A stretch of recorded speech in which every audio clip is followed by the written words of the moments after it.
तो गाइज आज की इस वीडियो में हम लोग बात करने वाले हैं स्पैनिंग ट्री। स्पैनिंग ट्री के बारे में हम लोग बात करने वाले हैं।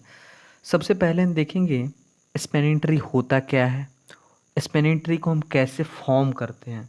तो चलिए हम एक एग्जांपल के थ्रू मैं आपको समझाता हूँ स्पैनिंग ट्री कैसे फॉर्म करते हैं। स्पैनिंग ट्री फॉर्म करने के लिए सबसे पहली बात जो है, सबसे पहला जो कंस्ट्रेंट है वो अनडायरेक्टेड कनेक्टेड ग्राफ होना चाहिए। क्या होना चाहिए? अनडायरेक्टेड कनेक्टेड ग्राफ होना चाहिए। तो अनडायरेक्टेड कनेक्टेड ग्राफ होता क्या है?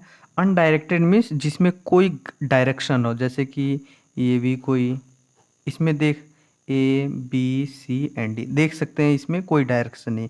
अगर यही इसमें डायरेक्शन हो जाता तो ये हमारा डायरेक्टेड हो जाता, ये हमारा क्या हो जाता? डायरेक्टेड। और इसमें कोई डायरेक्शन नहीं है तो ये हमारा हो गया अनडायरेक्टेड ग्राफ। ये तो आप समझ गए हैं। किसी स्पैनिंग ट्री बनाने के लिए सबसे पहला जो कंडीशन है वो हमारा अनडायरेक्टेड ग्राफ होना चाहिए। और स्पैनिंग ट्री क्या होता है? उस ग्राफ का जो हम सब ग्राफ बनाते हैं वो हमारा स्पैनिंग ट्री होता है। चलिए देखते हैं कैसे हम फॉर्म करते हैं spanning tree. Suppose spanning tree बनाने के लिए सबसे सबसे पहले आपको, जैसे सपोज एक एग्जांपल ले लेते हैं, इस ग्राफ का हमको स्पैनिंग ट्री बनाना है ए बी सी। ये कोई ग्राफ है, इस ग्राफ का मुझे स्पैनिंग ट्री बनाना है। इसमें आप नंबर ऑफ नोड्स कितने हैं? 1 node, second node and third node. और स्पैनिंग ट्री में जो एज होगा, एज वो हमारे नोड से एक कम होगा। दैट मीन्स हम बोल सकते हैं n-1, that means n3 -1 is equal to 2। तो जो जितने भी स्पैनिंग ट्री होंगे वो हमारा उस स्पैनिंग ट्री में मैक्सिमम ऑलवेज 2 ही एज होंगे। तो चलिए देखते हैं कैसे क्या होता है। तो इसका स्पैनिंग ट्री क्या होता है? स्पैनिंग ट्री तो पहले ही बता दिए, किसी उस ग्राफ का सब ग्राफ जो होता है वही हमारा स्पैनिंग ट्री होता है। और स्पैनिंग ट्री का क्या कंडीशन है? एज जो होना चाहिए नोड से एक कम होना चाहिए, ये हमारा कंडीशन है। चलिए देखते हैं स्पैनिंग ट्री कैसे में। चलिए आप 3 नोड हैं और हाँ, स्पैनिंग ट्री में सभी का सभी वर्टिसेस इंक्लूड रहना चाहिए, नॉट एक्सक्लूड। तो चलिए देख लेते हैं कितने स्पैनिंग ट्री हो सकते हैं इस ग्राफ का। ये हमारा ओरिजिनल ग्राफ है। जी क्या होता है? ग्राफ क्या होता है? कलेक्शन ऑफ वर्टिसेस या नोड्स एंड एज होते हैं। ये हमारा ग्राफ हो गया और ये हम स्पैनिंग ट्री फॉर्म करने जा रहे हैं। तो ये हमारा स्पैनिंग ट्री हो गया ए बी एंड सी। ये भी हमारा स्पैनिंग ट्री हो सकता है ए सी बी। और क्या हो सकता है गाइज? ये हो गया और एक ये भी हो सकता है spanning tree A B C. 3 हमारा स्पैनिंग ट्री है। और बात करते हैं स्पैनिंग ट्री कितने हो सकते हैं, किसी भी ग्राफ का स्पैनिंग ट्री कितने हो सकते हैं। तो चलिए मैं आपको बताता हूँ। क्या बताएं हम? किसी भी ग्राफ का स्पैनिंग ट्री कितने हो सकते हैं। तो n to the power n-2, ये हमारा मैक्सिमम इतना हमारा स्पैनिंग ट्री लिख देते हैं। मैक्सिमम इतना स्पैनिंग ट्री हो सकते हैं।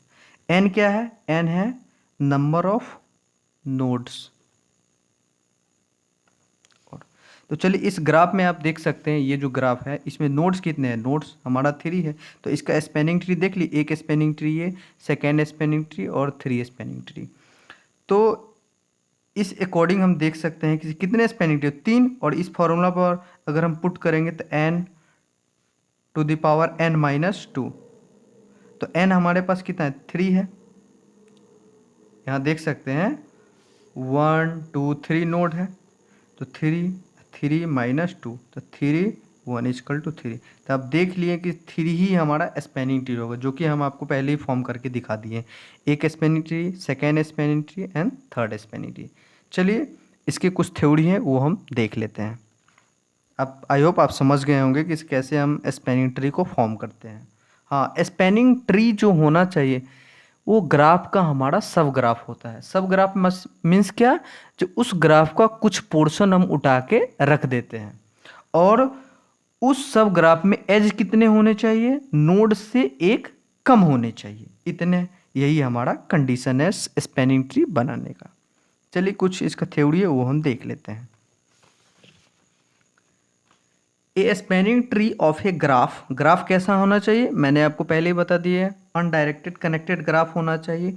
Is just a subgraph that contains all the vertices and is a tree with no cycle. Means cycle हमारा फॉर्म नहीं होना चाहिए।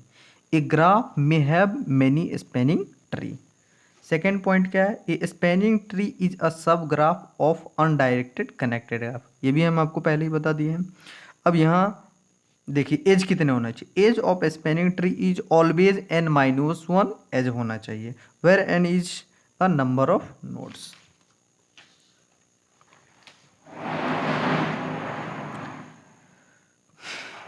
नेक्स्ट पॉइंट क्या है, edge of the spanning tree may और may not have weight assign to it. Weight assign का क्या मतलब हुआ, ये हमारा एज हुआ और इस पर कोई अगर वेट है तो भी हमारा क्या है, यहाँ पे देख सकते edge of the spanning tree may और मे नॉट हैव, मतलब हो भी सकता है और नहीं भी हो सकता है। दैट मीन्स एज पे वेट हो भी सकता है और नहीं भी हो सकता है, इसका ये मतलब हुआ।